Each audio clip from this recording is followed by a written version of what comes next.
I always say that I use my poetry to archive my matrilineage. And by that, I mean I feel really responsible for preserving my family's history, for preserving the stories of women in my family.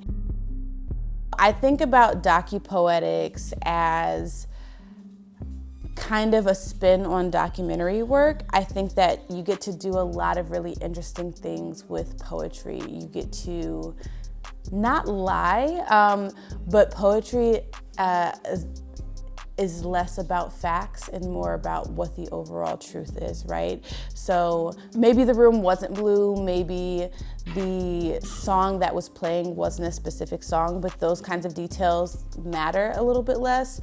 And so I like playing with the idea of docupoetics and archiving my matrilineage because I feel like it lets me reinterpret stories in a way that honors the women who came before me and in a way that maybe gives them some autonomy in their stories and the retelling. I also think docupoetics are really interesting because I see folks disrupting the idea of what a traditional documentary is and what it means to archive something for historical record. And I feel like that's really important. There's been a lot of conversation around Black women in the archive and what it means as a Black person to come to all of these traditional archives and not see yourself in them because of historical literacy gaps, because of the way history was historically documented. And so I'm not working oftentimes with traditional archives. I'm working with embodied archives. I'm working with oral storytelling that's been passed down because that's what I have access to. And so for me, part of docupoetics is also taking really seriously these other forms of archival and that are also sometimes more fragile. So even as I'm moving through, or I've been moving through interview, I've had people who I'm trying to preserve their stories who are who've died on me. And that is the end of that embodied archive. And so my access to it was only present as long as that person was there, housing it in their body. So that's a lot of how I play with docupoetics. I started my interviews with my great-grandmother when she was in an assisted living facility when she was terminally ill, and I would just sit and ask her questions.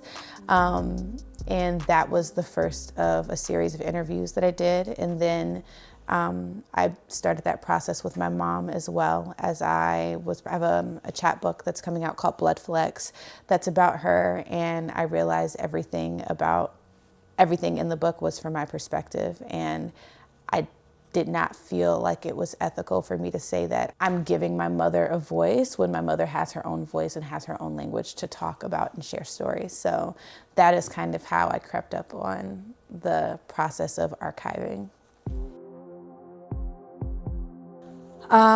So usually I do not know what to expect. Something that has been very, very surprising for me has been how excited people are to talk to me. And I guess not just excited, but willing.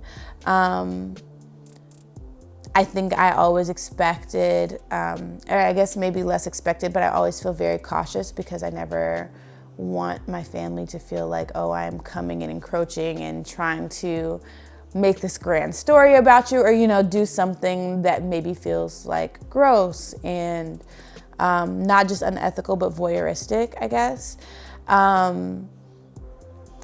But seeing how open they are to talking to me is, I think, for me, been a really pleasant surprise.